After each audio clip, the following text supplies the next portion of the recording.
Assalamualaikum warahmatullahi wabarakatuh. Perkenalkan, nama saya Atika Nastasia Mite dengan NPM 92011402111012, Program Studi Biologi Fakultas Keguruan dan Ilmu Pendidikan Universitas Sintu Maroso. Pada video ini saya akan memberikan materi tentang struktur tumbuhan. Pengertian struktur tumbuhan. Secara umum, struktur merupakan suatu cara tentang bagaimana sesuatu itu disusun. Oleh sebab itu, dapat dikatakan bahwa struktur tumbuhan adalah susunan yang ada pada tumbuhan itu sendiri. Dalam struktur tumbuhan memiliki beberapa bagian, yang mana setiap bagian tersebut memiliki fungsinya masing-masing. Pada tumbuhan terdapat 3 bagian pokok, yaitu akar, batang, dan daun. Sedangkan bunga, buah, dan biji merupakan organ khusus pada tumbuhan.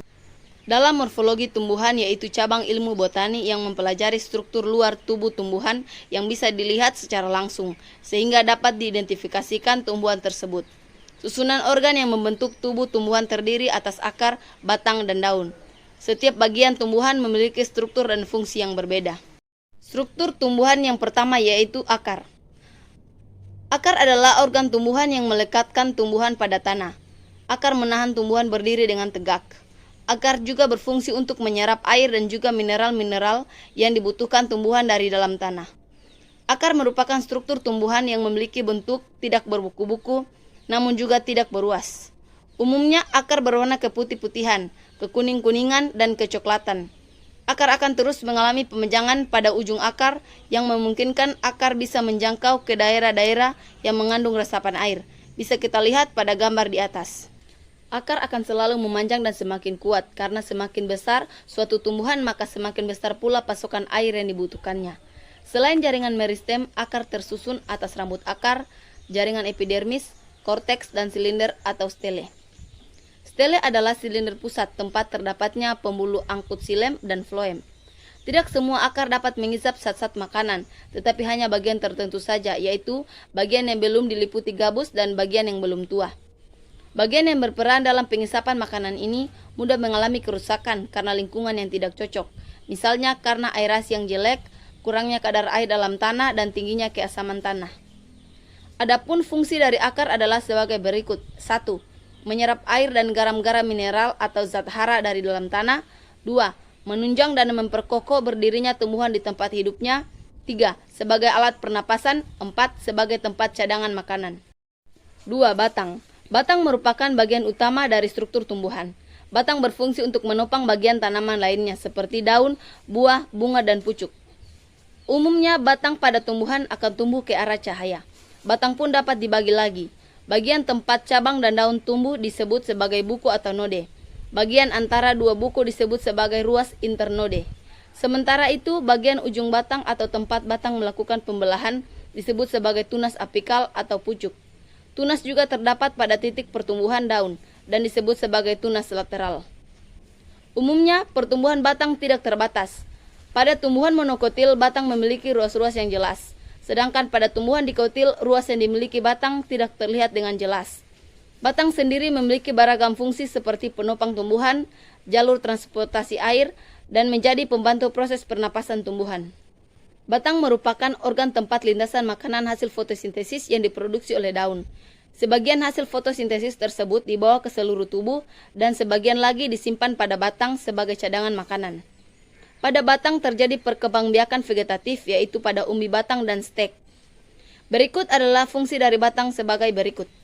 Yang pertama, menyalurkan air dan garam mineral dari akar menuju daun dan menyalurkan zat makanan hasil fotosintesis dari daun ke seluruh bagian tubuh tumbuhan yang lainnya. Kedua, sebagai tempat melekatnya daun, bunga, dan biji agar mudah terkena cahaya matahari dan mudah terjadi penyerbukan serta penyerbukan buah dan biji. Ketiga, batang dapat berfungsi untuk membantu pernapasan karena oksigen dapat masuk melalui lentisel. Dapat kita lihat pada gambar di samping. Yang ketiga, daun. Daun merupakan organ fotosintesis utama pada sebagian besar tumbuhan. Meskipun batang yang berwarna hijau juga melakukan fotosintesis. Daun sesungguhnya adalah cabang atau ranting yang mengalami modifikasi.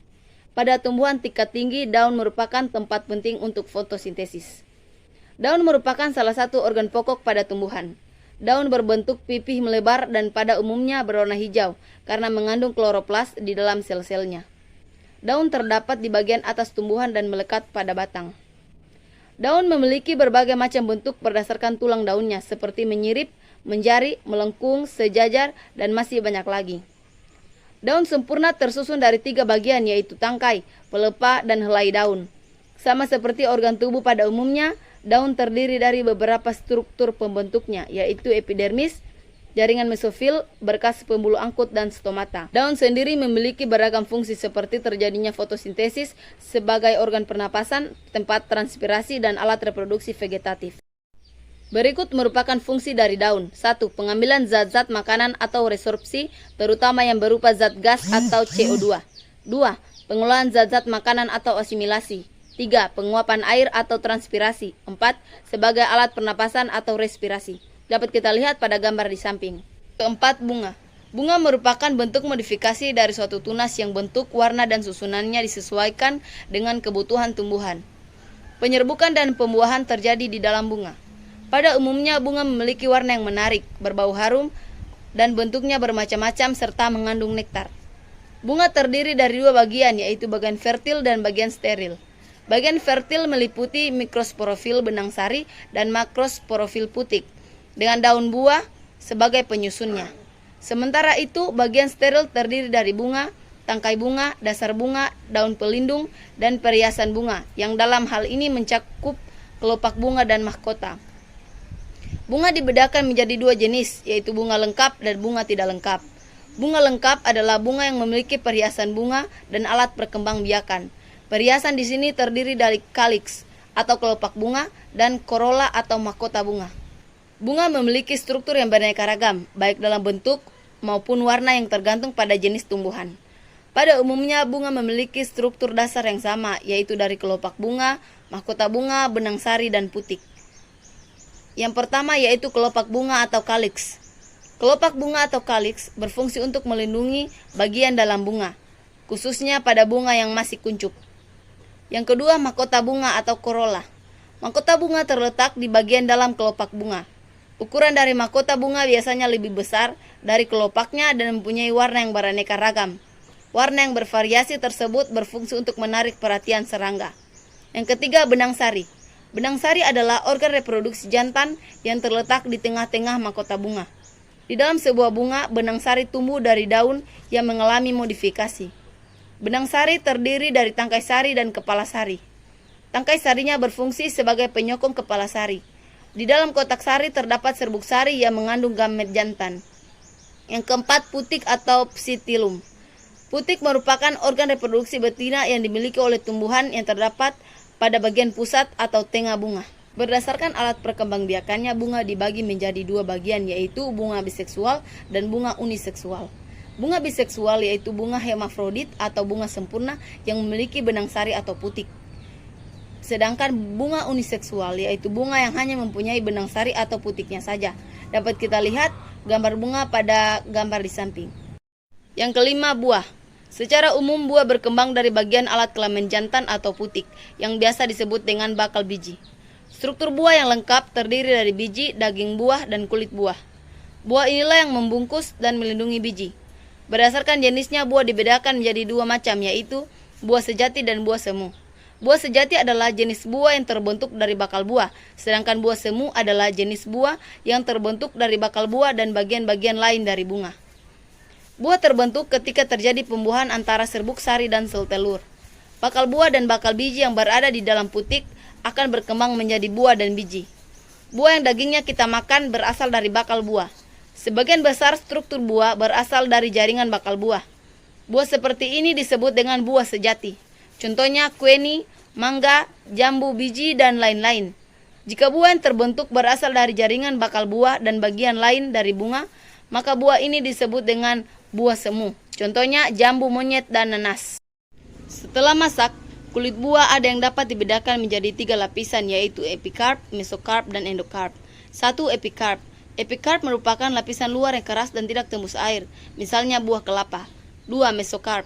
Mesokarp merupakan lapisan yang tebal dan berserabut, misalnya bersabut pada kelapa, berdaging pada mangga dan pepaya. 3. Endokarp. Endokarp merupakan lapisan paling dalam yang tersusun atas lapisan sel yang sangat keras dan tebal, misalnya tempurung kelapa berupa selaput tipis pada rambutan. Berikut adalah fungsi buah. 1. berfungsi membungkus untuk melindungi biji yang terdapat di dalamnya. 2. Berfungsi untuk menyediakan cadangan makanan pada saat proses perkecambahan. 3. Berfungsi sebagai sumber gizi yang akan dikonsumsi oleh manusia dan hewan. Dapat kita lihat pada gambar di samping. Yang keenam, biji. Biji merupakan struktur yang efisien untuk perkembangbiakan dan perbanyakan. Biji berasal dari bakal biji yang berkembang setelah mengalami pembuahan. Ada beberapa macam tipe bakal biji, yaitu Orthotropous bila mikrofil terletak di bagian atas, sedangkan hilumnya di bagian bawah. Amitropous yaitu bakal biji yang tangkai bijinya membengkok, sehingga ujung bakal biji dan tangkai dasarnya berdekatan satu sama lain. Anatropous yaitu bakal biji yang mempunyai mikrofil membengkok sekitar 180 derajat. Dan Calytropous yaitu bakal biji yang membengkok 90 derajat, sehingga tali pusar tampak melekat pada bagian samping bakal biji. Biji mempunyai bentuk yang bermacam-macam, misalnya menyudut, ginjal, bulat, memanjang, bulat telur, dan lain-lain. Bentuk biji yang unik dijumpai pada genjer yang mempunyai biji seperti ladam dan senggani yang mempunyai bentuk biji seperti rumah siput. Permukaan kulit luar biji bermacam-macam, ada yang halus, kasar, berkutil, berduri, dan sebagainya. Ini dapat dijumpai pada tumbuh-tumbuhan yang tergolong gulma. Bagian-bagian biji terdiri atas 1. Kulit biji atau spermadermis. Kulit biji pada tumbuhan ada yang terdiri atas 2 lapis, ada juga yang 3 lapis. 2. Inti biji atau nucleus seminis. Inti biji terdiri dari embrio dan cadangan makanan. Ketiga, tali pusat atau funiculus. Tali pusar merupakan bagian yang menghubungkan biji dengan plasenta. Fungsi dari biji adalah sebagai berikut. 1. Sebagai alat berkembang biak. 2. Sebagai tempat cadangan makanan. 3. Biji dapat berfungsi sebagai pembentuk tumbuhan baru. Dapat kita lihat gambarnya pada gambar di samping. Saya juga akan memberikan materi sedikit tentang tumbuhan tingkat tinggi dan tumbuhan tingkat rendah. 1. Tumbuhan tingkat tinggi. Tumbuhan tingkat tinggi merupakan tumbuhan yang tingkat perkembangannya lebih tinggi, yang dimasukkan dalam satu divisio spermatofita yang terbagi atas gimnosperme dan angiosperme. Ciri-cirinya adalah menghasilkan biji, terdapat embrio, mengalami penyerbukan, organ tubuhnya sudah sempurna, atau memiliki akar, batang, dan daun secara lengkap. Sporofit merupakan tanaman utama, sedang gametofit mengalami reproduksi. Yang termasuk kelompok tumbuhan tingkat tinggi adalah semua tumbuhan berbiji yang memiliki organ berupa biji sebagai anak atau calon tumbuhan baru. Contohnya apel, anggur, rambutan, belimbing, durian, duku, manggis, pepaya, tomat, dan lain-lain. 2. Tumbuhan tingkat rendah. Tumbuhan tingkat rendah adalah tumbuhan yang struktur tubuh dan perkembangan organ tubuhnya masih sangat sederhana. Meskipun sebagian ada yang mempunyai batang, daun, dan akar, namun bukan merupakan organ sejati. Tumbuhan ini tidak mempunyai bunga dan jaringan pembuluh angkut, sehingga penyaluran di dalam tubuh dilakukan dengan cara difusi. Yang termasuk tumbuhan tingkat rendah diantaranya tumbuhan belah, tumbuhan talus, tumbuhan lumut, dan tumbuhan paku. Sesuai namanya, tumbuhan ini berkembang biak dengan membelah diri dan merupakan tumbuhan bersel satu. Demikian materi mengenai struktur tumbuhan yang dapat saya sampaikan. Semoga apa yang saya berikan dapat bermanfaat bagi kita semua. Dengan ucapan terima kasih.